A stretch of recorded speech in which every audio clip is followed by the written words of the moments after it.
네, 전국 22일부터 부재 해제된다는 뉴스들을 많이 보셨죠?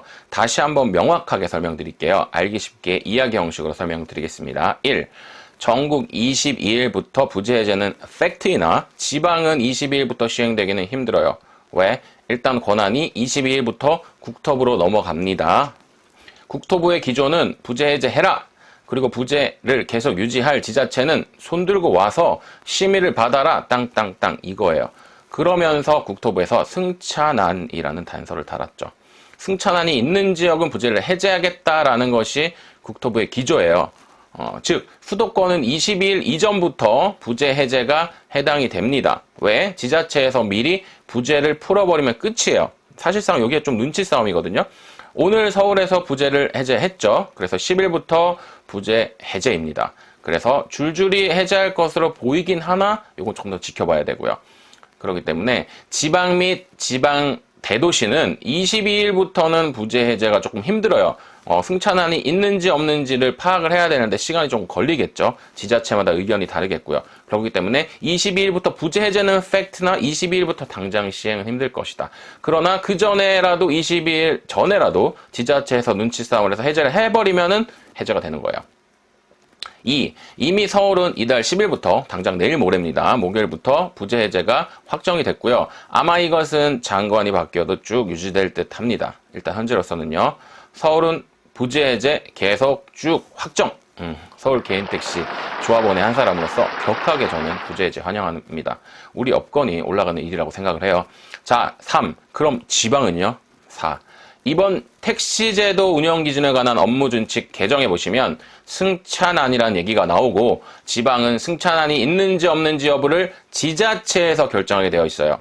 핵심 키워드가 승차난과 지자체에서 결정해서 국토부로 올리면 국토부가 해줄지 말지를 결정한다는 게 포인트입니다. 자, 5.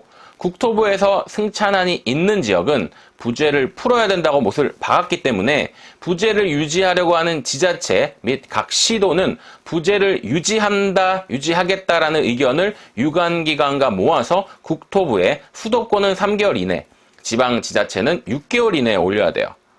그래서 부재를 풀 지역은 22일 이전에 지자체에서 풀어버리거나 그 이후에는 풀겠다라는 의견을 모으면 되는 거죠.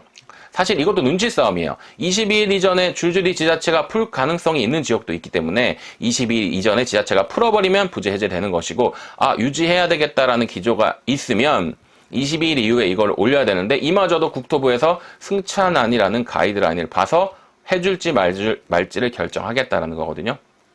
6. 그 사이에 국토부도 가이드라인을 만들겠죠. 즉 여러 가지 데이터를 참조해서 명확한 기준을 만들겠다는 얘기입니다. 승차난에 대한 가이드라인, 기준, 명확성, 카드 결제 내역, 그 다음에 손님들의 민원도 이런 거를 고려하겠다는 내용입니다. 가령 대전이나 대구는 승차난이 있다 없다 이런 거를 국토부에서 그 와중에 명확하게 가이드라인을 이미 만들었을 수도 있고 계속 만들고 연말까지 추이를 지켜본다라는 얘기거든요. 7. 그 사이에 각 지방에서 승차난과 부재에 대한 의견을 올라오겠죠. 그러면 국토부가 승인 판단만 하면 되는 것인데요. 말씀드렸다시피 22일 전에 지자체는 권한을 갖고 있기 때문에 지자체에서 풀어버리면 지방들도 부재 해제가 되는 겁니다. 8. 그러면서 서울시 등 대도시에서 부재 해제 후 승차난이 잡혔는지 부재 해제 효과가 있는지에 대한 추이를 국토부도 관심 있게 지켜보겠죠. 그래야 국토부도 향후에 부재 해제 기조를 계속 유지하는데 그 어떤 입장 정리가 쉬울 것 같아요. 서울시에서 부재 해제하는 거 봤더니 연말에 어느 정도는 승차난이 해소가 됐더라 라든지 이런 입장 정리가 있을 거예요. 9. 다시 말씀드리자면 국토부에서 승차난이 심각하다고 판단된 지역이 있을 거예요, 분명히. 그리고 그 지역에서 만약에 부재를 계속 유지하겠다라고 의견을 올라오면 그 의견은 안 받아줄 것으로 보여요. 왜냐하면 국토부는 일단 일괄 부재 해제를 대원칙으로 제시를 했습니다. 10. 정리하자면 국토부는 계속 부재 해제를 유지한다는 입장이고요. 훈령도 그에 맞춰서 고쳐서 쭉 부재는 해제다. 따라서 서울시에 다시 부재가 돌아올 것 같지는 않아요. 서울시는 계속 해제입니다. 그럼에도 부재를 유지하고 싶은 지자체는 손들고 국토부로 와. 심의 받아 이겁니다. 사실 이 부재 해제가 플레이트 값, 그러니까 남바 값, 번호값과 상당한 연관이 있어요. 그래서 우리의 업권이 올라가려면 반드시 부재는 해제가 되어야 되고 원래부터 부재는 없었어야 되는 것이죠. 하지만 아주 일부, 소수, 극소수 일부 이기적인 전기차 유저들, 극소수 조합원님들께서 아직도 부재를 유지하기를 원해요. 왜냐하면 당장 내 파이가 줄어들 거라는 이기적인 생각 때문에 그렇습니다.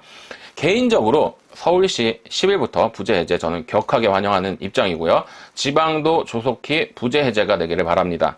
그리고 면허가 과잉 공급된 일부 지역은 꼭 감차와 함께 부재 해제가 되기를 희망하는 바입니다. 이상 오늘의 소식 전합니다. 감사합니다.